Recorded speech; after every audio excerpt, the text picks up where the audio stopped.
Right, so what is up guys, SDPeasy here, and welcome back to another episode of Lampard's Lounge. Now today, we've got an episode on the Brighton game. 1-1 obviously was the result. Tough one to take as a Chelsea fan. It was difficult to watch because we were so good in the first half and then so dreadfully bad in the second half. It was a really difficult one to sort of understand and process. So I had to watch it on my phone, so I was out with the family on New Year's Day because it would have been my granddad's birthday. Rest in peace up there, buddy. But yeah, tough one to take. But I think that was the feeling of what actually do I take from this was helped by the other results throughout the day. That made my day a bit easier. But we still need to talk about a few things. So into the team sheet, Brighton come at us with a 4-1-2-1-2. They have a pretty good team. I like Maupay, their striker. Trossard's a very good winger. Aaron Moyes obviously massively in form at the minute. Alzate is a good centre midfielder, and they always have a good defence. The one player I was surprised who wasn't playing was Connolly, and actually to be fair, Jahanbash as well after his obviously his first goal, and obviously the goal he ended up scoring when he came on. Wow, what a goal! Peach and over a kick. Not much you can do about it, but we did ask for it. We were asking for problems. We were causing ourselves issues. I couldn't. You can just see it coming, and it's just like it's going to happen soon. It's inevitable, and then it happens. It's like, well, that didn't surprise me at all, did it? That's what it felt like watching the game. It was so obvious that we were going to score and we were going to concede. We kept just doing stupid things, making stupid fouls.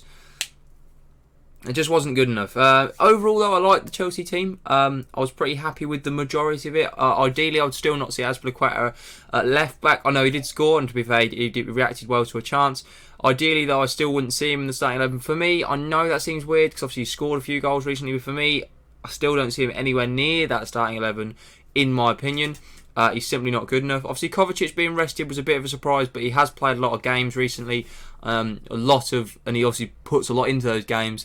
Especially obviously the Arsenal and Spurs game, so you can understand maybe why he's been dropped, but I think he was needed earlier than the 73rd minute. It's safe to say he was needed to create something before that, because it just got a bit stale, and that's when Brighton started to get their chances and eventually obviously got their goal, which in the end they fully deserved. Sadly, they just did. So on to my positives and negatives. Positives for the chat compared to the other week, we swapped it completely around. The first 45 minutes was fantastic. We were all over him. We should have scored at least 2 or 3 more. We were fantastic. We should have got the chances. And the negatives were the second 45. We were dreadful in the second 45. We did a Chelsea, as I'm starting to learn. Score a goal, then just drop off and stop. And just let the other team attack you and hope for the best. It's just not good enough. It's simply not good enough. We need to attack a team all game, especially a team like Brighton. That should be a team we're going at all game without fail. No stop. You just go at them until you get the goals. And we don't. We went at them and got a goal and stopped. And it's like, excuse me, I just don't understand. Positive wise though, obviously Reece James returning was fantastic. He was actually brilliant again, as he always is.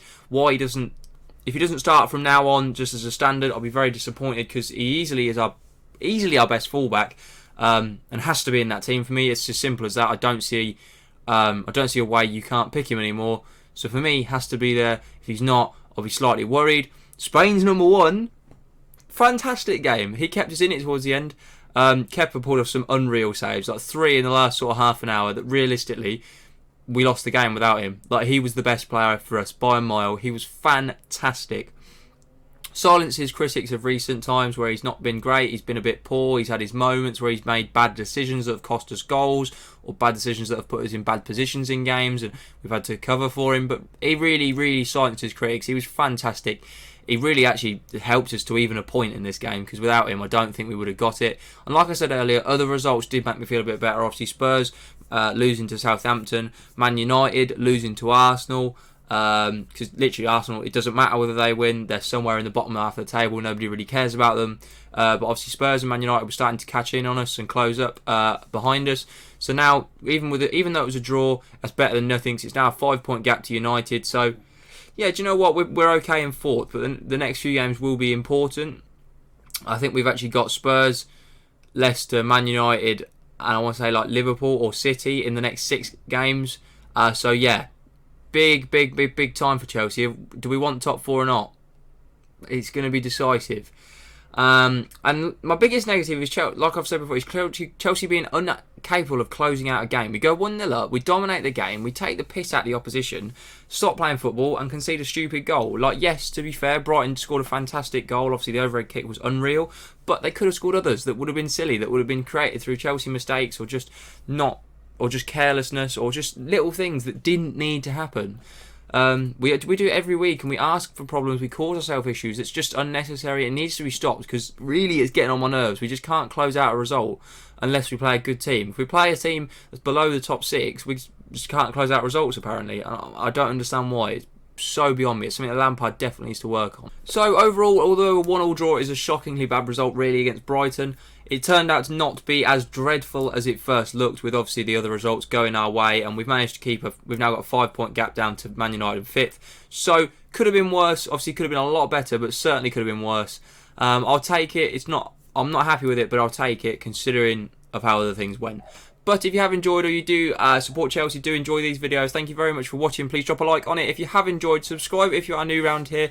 We are on the road to 2020 being the year we hit 1,000 subscribers. That would be absolutely insane. Seriously, that would be the coolest thing ever. The hoodie giveaway will be coming soon. We'll do a random draw, and I may even do a video of taking it to the person who wins. So maybe that could be you. Make sure you are subscribed if you want to take part in that. Thank you very much for watching. Hopefully you have enjoyed, and peace.